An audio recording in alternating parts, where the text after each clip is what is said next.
was a very, very curious person.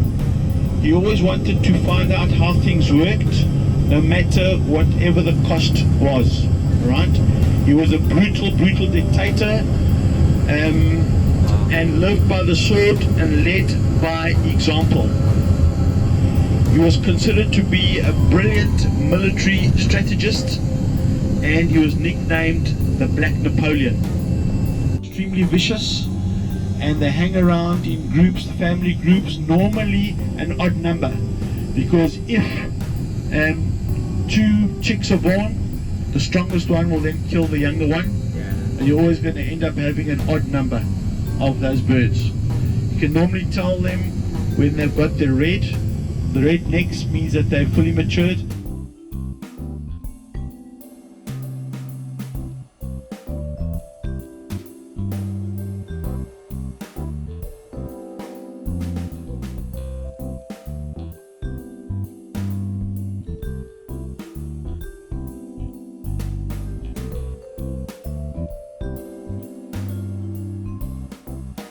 Absolutely. South Africa is one of the very, very few countries in Africa which specifically looks after its women, in the sense that there are a lot more women in parliament, a lot more women in government positions.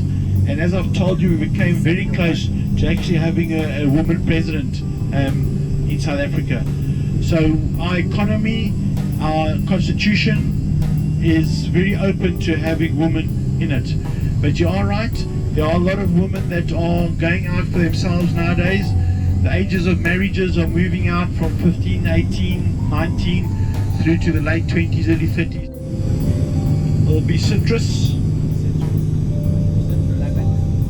Yeah, oranges. Yeah, oranges. A lot of citrus in this area as well.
Also, this hut is like a school, a church, a court, as well as a hospital.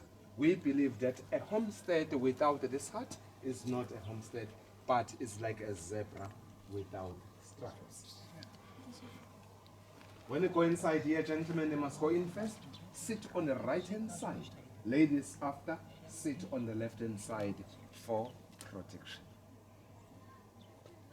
In our culture, we still practice what we call a polygamy, which means the man, he can have a lot of wives, but women are not allowed to practice polygamy.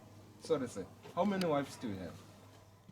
They also go for hunting. When they come back with the skin as well as meat, they do cut it nicely skin to make our outfit, as you can see what they are wearing just now. And then we also cook meat. After cooking, we eat. After eating, we drink the Zulu beer. And then everyone, they are celebrating. My wife, Yes, do you drink beer? yes. Like after drinking a beer a lot, what's going on?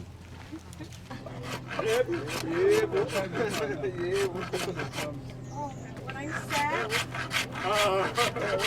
I think I drink it. I don't want to.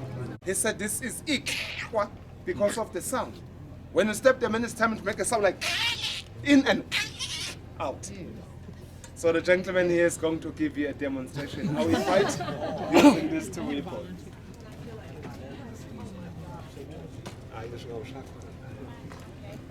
Ojebe shona pha lapho ojebe ngiyabona lapho yakoloza shona pha nawe lapho uma ngoba vele ungamapopolo sibe sibabesi wesizwe salapha nini wesizwe salapha nini uyenza ngabe uyapi ubhekela ubheka ufaka kulona ufaka ngena wonke la manje hawu sabe phakathi funa fana athi kwa athi phakathi kwa funa fana athi kwa athi phakathi la ubhela ugqoba awufaka la wabhajwe manje kwasuka funa fana athi kwa athi phakathi swani khomo.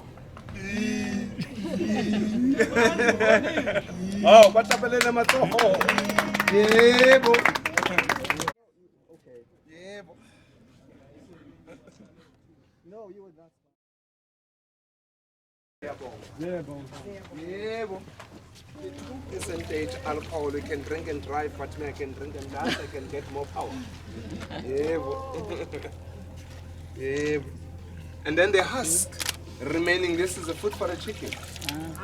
Chicken, they do love this stuff a lot. But after eating this, they get drunk. They also lay more scrambling eggs.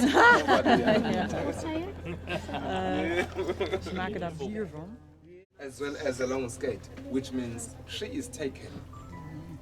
They are showing you how they carry the pot. When they're still young, they use a grass ring like this. We call this one in Zulu inkata for balance. But when they're old enough, they didn't put anything because they are professional. The first pot on the left-hand side, we call it in Zulu upiso. Upiso is for transporting Zulu beer from one home to another. As you can see, the lips on top to protect beer is not spilling out while the beer is walking, but instead stays in. The second one, we call this one in Zulu ukamba. Ukamba is used by men when they're drinking the Zulu beer. As you can see, the mouth is too big so that you can drink as much as you like until you get what? Tired. Yeah. And then the decoration outside is for balance. When you're holding to one sleeve.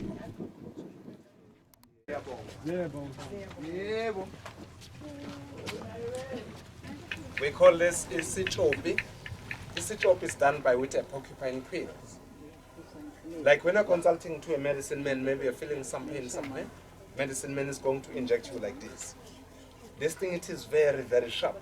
But once the bad blood coming out, which means you get help. Inside here there is a medicine. The time you put this thing in, it will come out the medicine. The medicine must go deep inside the skin. Zulus, they never go to the hospital days ago, but just consulting our traditional. That's a nice because the saffron colors of saffron flavor. You see that? Look at that. The Christmas tree. Okay. So if you want to get out of the sun, you want to get out of the sun, go into the hut.